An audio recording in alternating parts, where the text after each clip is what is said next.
Big Mark Sports, Drew Barassa. And, you know, when you get older, and I'm not talking older, I'm talking like after youth sports, you play youth basketball, youth baseball, youth football. There's avenues for that. You pick up basketball, you can go and play, you know, beer league softball, which I do because I'm athletic that way, bowling, whatever it is. But one thing I was kind of always curious about, if you were into track and field, is there something for adults to still participate in track and field? And sure, you can go jogging on the street, but I mean competitively. And today, joining me is George Schroeder. George, thank you for joining me. My pleasure. This is exactly what we're talking about here is there is that avenue to continue track and field when you get older.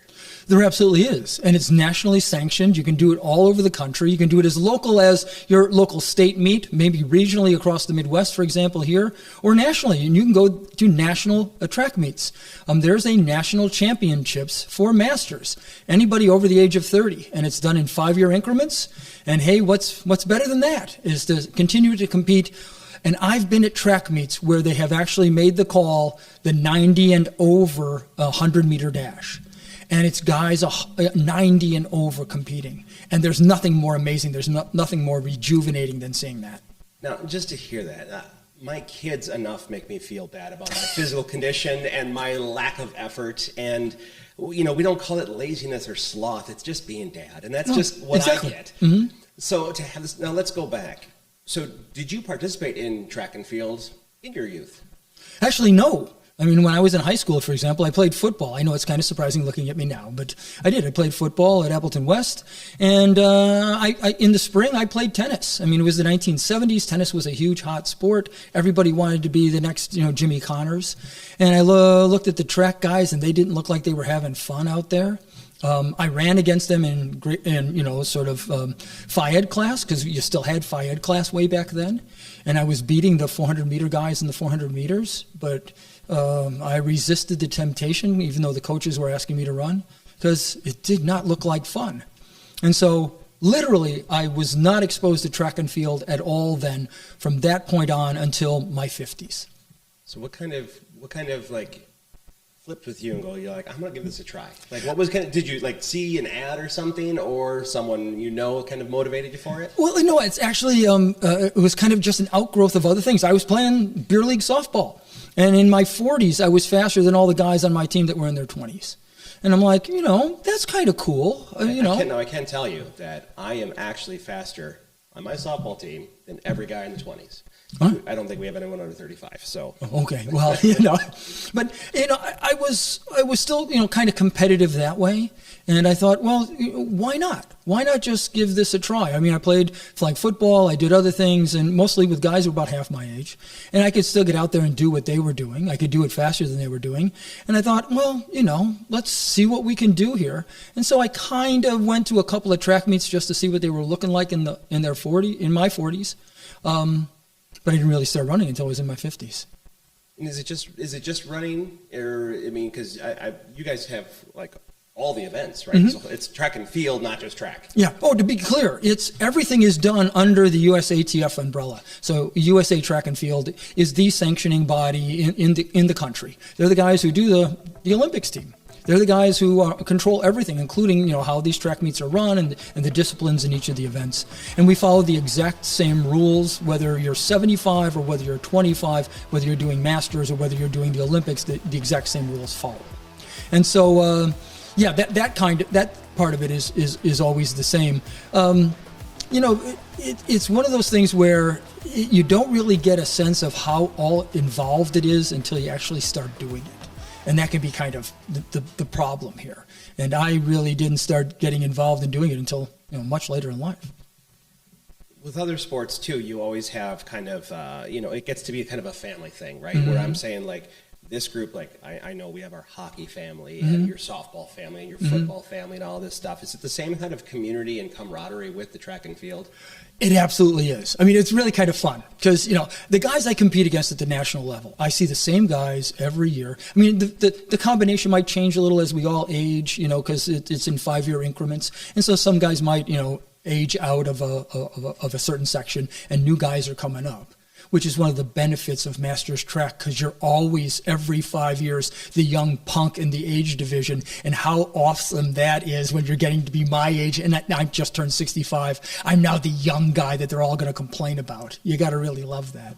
But I see these same guys all the time, and they're marvelous people. I mean, you get to be friends with them, even though you only see them once a year, and you're all thrown together for just this one meet for 4 days. It really is kind of amazing. And when I compete, for example, I compete in a variety of events. I'm a sprinter. I don't look like it. I mean, I was once sitting with a couple of guys. I knew one guy was a Somali distance runner. He was a trialist for the Olympics in '96. And I'd known Marty really well. And, we were talking back and forth. He used to live next to my parents. That day he introduces me to his brother, who had no idea what I did. And so Marty says, George runs track. And his brother looks at me and goes, "Oh, you're a miler, right?" And I start laughing. I'm like, "Hey, don't profile. Just because I'm a skinny little white guy doesn't mean I have to be a miler. I'm a sprinter, darn it." And Marty just turns around and slugs his brother in the arm, like, "Don't profile." It's not just Usain Bolt that can get out exactly, there, right? So I run 100 meters. I run 200 meters. When you're a sprinter, it's good to be a long jumper, although I'm not technically very sound. You're just hucking yourself off a board into sand. I mean, it's really not that hard. But what I really love to do is pentathlon. The pentathlon is amazing. It is a field event, just like all the other Olympic field events. It combines field and track. It's fun. It's all day, 5 events. It starts with a long jump, and then you do javelin, and then you do 200 meters, and then you do discus, and then you do a 1,500-meter run. And so these are the kinds of things that, you decide this is going to be fun. I don't know if I could do and you train all of those in a month, let alone a day. But. All in one day, and you get about a 30-minute break in between each. It can be tough. It can be really tough, but you got to be prepared for it. So even at this level and all this, and at this age, I know it obviously happens when you're youth and all this stuff. Do you have like the big rivalry?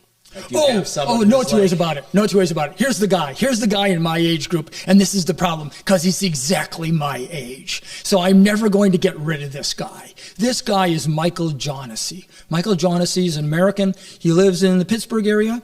He is the world record holder in the pent, and he's amazing. This guy is, this year he'll be 65 years old. He's built like an aircraft carrier. He's just, all shoulders and just in fantastic shape. Where he gets his advantages, he can throw a javelin and it looks like it comes out of a machine. This thing is amazing. He can throw a javelin, 50 meters. That's fantastic. For our age. I mean, guys at the world level are throwing, 90 meters, so consider what this means. Does he use that same strategic thing from Revenge of the Nerds? Slightly different technique, and exactly. And the javelin doesn't wobble quite as much in the air. Someone explain the physics to me. Yeah, there's no way that goes further. I'm sorry. I don't think so. You had a 9-year-old build this thing. Yeah, it makes no sense. I don't get that. But here's the thing about Michael. As competitive as he is, and I mean, he explodes everybody else in these competitions because he's bringing in 5,000 points, 6,000 points, 7,000 points. This is amazing. He's also the nicest guy in the world. And he will come and he'll talk to me. Hey, George, your discus looks so much better than it did last year. Or hey, you've just been amazing, the growth you've done this year. And I'm like, Michael, I really appreciate that coming from you, but I'm barely in his shadow. Let alone. One of the things, I'll tell you, that one of the highlight of my track careers, just to launch into a story, was 2014. We're running at Nationals. And I wasn't really taken seriously, first couple events in the pent. We line up in the 200 meters, and I'm in lane 3. He's in lane 4, so he's right outside of me. And my job is to run him down. And the gun goes off. I have my best start ever. I mean, my drive phase is amazing. I catch him 50 meters into the race. We're going around the curve. At 100 meters, he's making a run on me. I can see him. I can hear him just off the right-hand side of me. I can hear him, panting as he's coming down, going to eat me up. And I just relaxed. You can't try to run faster. It's impossible to try to run faster. You will tighten up. You will fail. But if you just let it flow, and I let it flow like water. And I beat him in the 200 meters. I ran my 200 in 26:87, which was good enough for All-American status. It was the best in that year in the pent from all the competitors in our age. And as soon as I got back to all the other guys after that heat, they were like, oh, this guy, you're going to have to take this cat seriously. Because I just beat the world record holder, in the 200 meters. I also have beaten him every year in the 200 meters since then, and I also beat him in the 1500 meters. So I feel pretty good about that. So, you're thinking about this, like, oh, here's the guy I can't beat. Don't tell me he's not doing the same thing. He's not sitting there going, and George got me in them 200, right? I'm pretty sure he's not worried about me at all. Well, I know what you're saying, but here's the thing. I mean, it's just how good Michael is. I mean, he's usually top 3 in the long jump. I might be, 2, 3, or 4. I'm right there. We're right there in the 200. We're right there in the 1500 meter. The thing that separates the men from the boys is the discus and the javelin. And my jav, if I go 30 meters, I'm a happy man. He's going 50 meters. The points he racks up in the throwing events are just amazing. I mean, it's impossible to overcome. So you're saying if he walked into that same Somali family, they'd be like, "Oh, you're a sprinter." Yeah, well, or hey, you do a multi-event. I mean, the guy's amazing, and he's the nicest guy in the world. It makes all it the hard guys. To be a rivalry, well, that's the thing. I can't be mean. I want to be mad at you. Kind of, give me a little crap talk here once in a while. But no, he's just the nicest guy, and he roots for everybody. I mean, everybody, and everybody likes this guy, and we all like each other. We all see each other all the time and say, "Hey, how's it going? Oh, it's good to see you again." I mean, what's new with the family kind of stuff? You only see him once a year, all over the country, but it is like family. And like a lot of athletes, for me, because they always say when you can do, when you cannot teach. So I went into coaching because I could not do, and that was my way to give back to, like, for me it was football, and I've helped out with basketball, and those are like the sports I love, and so I wanted to give back and do that too. So how do you give back to the sport of track and field? That's a really good question. I mean, first of all, I've never been coached. So it's hard for me to turn around and coach really in that regard. I mean, let's be clear. The success in Masters track is really about outliving half the competition and outworking the rest. I mean, that's all you really have to do to be successful. It's a battle of attrition. Eventually, Michael's going to pull something and I'm going to get a chance here. I mean, that's all I can hope for. It really is. So I'm not in a position where I can really turn around and give back, although I have coached locally javelin, because the high schools don't do javelin, and those who want to move on to college. I've learned a lot teaching myself, and so I can do that. Where I really give back and what really energizes me and makes me want to do this more and more is I coach Special Olympics adult track and field. And I've been doing it for the last 6 years, and these are the most amazing athletes you could ever imagine. I mean, they are spectacular. They range in age from 18 to like 58. And there are all kinds of abilities, of course. They're all on the spectrum, and they've got the other issues that they're dealing with. I mean, I'm a neurotypical, they're a non-neurotypical, and they just think differently than the rest of us. But they're no different when it comes to dedication and work ethic and making these things happen and important in their lives. So important, for example, that almost every one of my athletes, and this year we'll be practicing at Appleton West. I'm delighted that they're letting us use the track again this year. Every one of these athletes is taking the bus for an hour and just to get to practice, and then they practice for an hour, and then they take the bus for an hour back home. I mean, how many of us would do that? I mean, literally take the bus for 2 hours just to practice for an hour. And yet these are the people I get to deal with. I get so much more back from them than I could ever give them. That's what makes it worthwhile for me, but also makes me feel like I'm cheating. I'm not really giving anything back to the sport because I get so much back from it. So aside from the sports world, there's another reason you're here. Mm-hmm. So for people who don't know George, if you visit a spot right off the river in Appleton, the top of the hill, I drove by it last night, and I was actually talking with Nell. I was on the phone. Oh, really? Very cool. Very cool. Two of our biggest fans. Yeah, very cool. So go into detail, because I do it zero justice compared to the way you talk about it. So let's talk about the Hearthstone House. Oh, I'd be delighted. It's Hearthstone Historic House Museum. I happen to be the executive director there. I was given tours today before I came over, which is exciting and fun because I love sharing the details of this magnificent building and its history. We think about it as really the sort of technological site because it's the first home anywhere in the world to be lit by hydroelectricity in a central Edison system.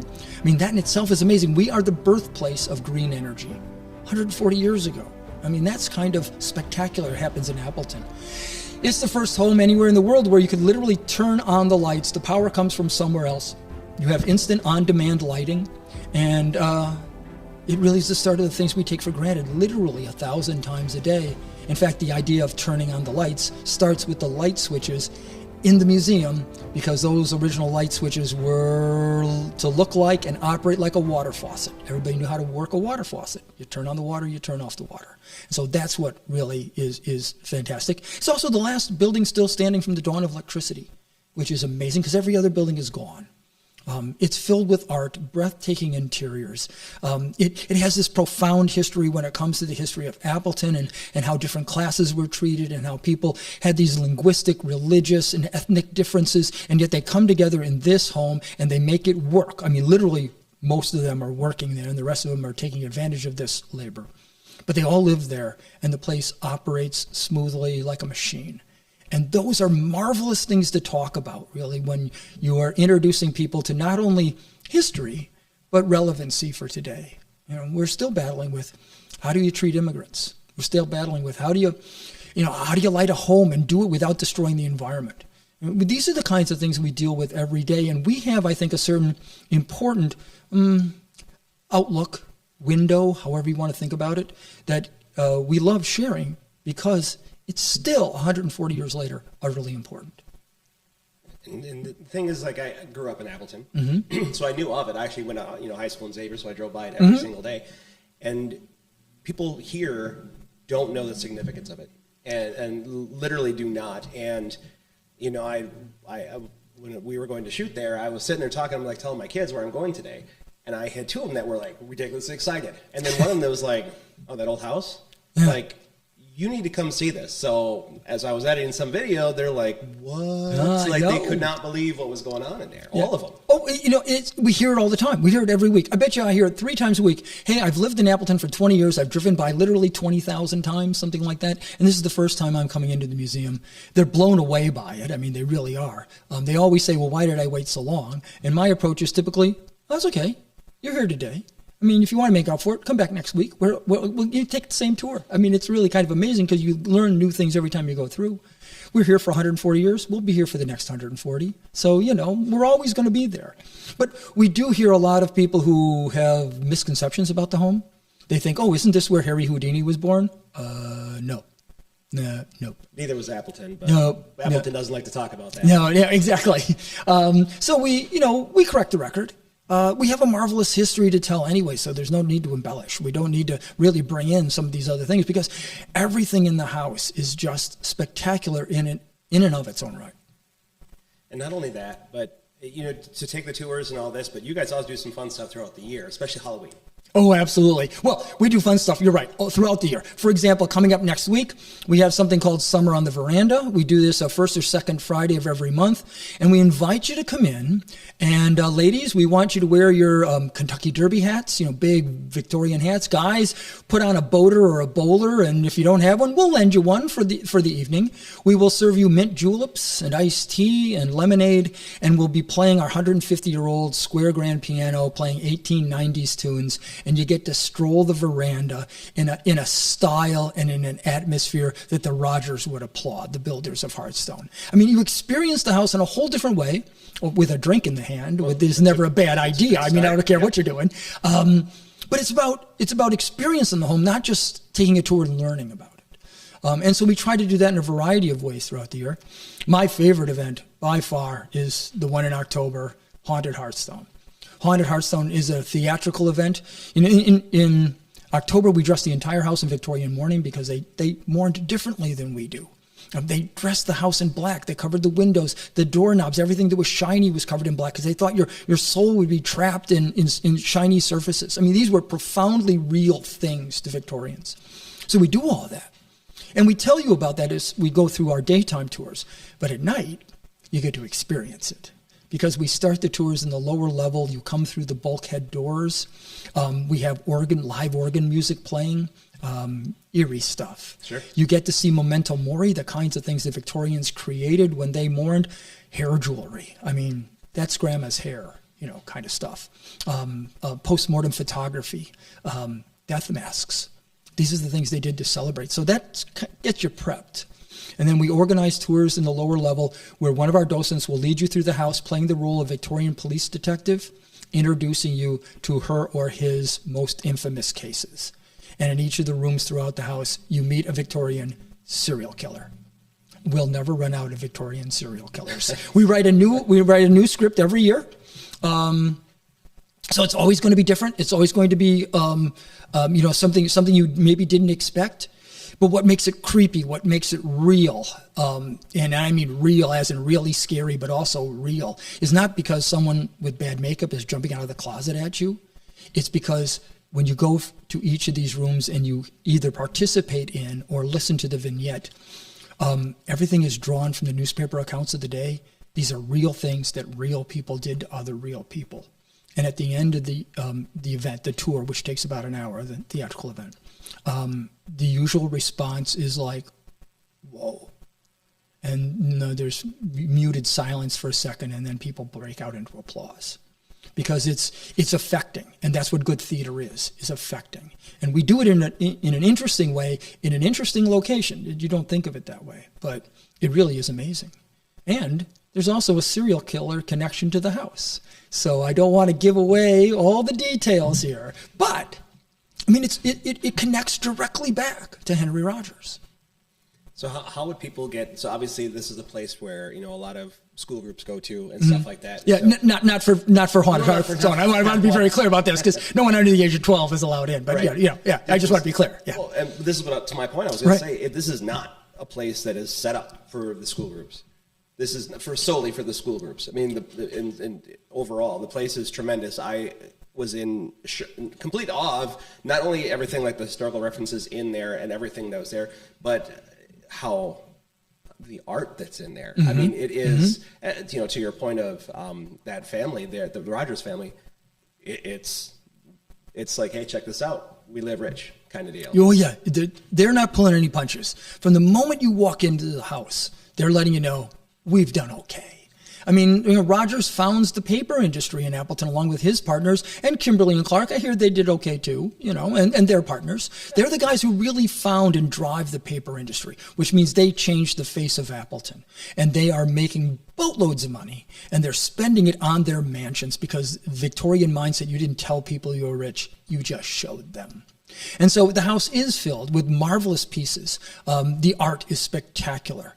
We do try to keep the second graders from touching the art. We have though been a part of the second grade curriculum in Appleton for 30 years. Up until COVID, we would have 1,000 second graders come through, all with their hands in their pockets. Once COVID hit, actually it became easier because we went virtual. And so last year, for example, I gave tours to 921 second graders, all with a camera crew following me around in the museum. And that actually gets them to focus too, which is really cool. So for more information on the museum, what is the website? Well, it's hearthstonemuseum.org, and you can get tickets for tours. You can get tickets for all of our special events, and get all kinds of detailed information on what we do, how we do it, and what's coming up. And that's the information on the museum, which is tremendous. The information on track and field, like I said, I was blown away because I didn't know that the opportunities were there. And just to hear how it is and how competitive it is, it's awesome. It's good to know that my future still has competitiveness. Maybe, hopefully, I can still run track for another 30 years. I mean, that's kind of an amazing idea, and the USATF gives you the umbrella to do that under. Absolutely, and thank you for joining us today. My pleasure. All right, thank you. Thank you for joining us. We'll catch you next time.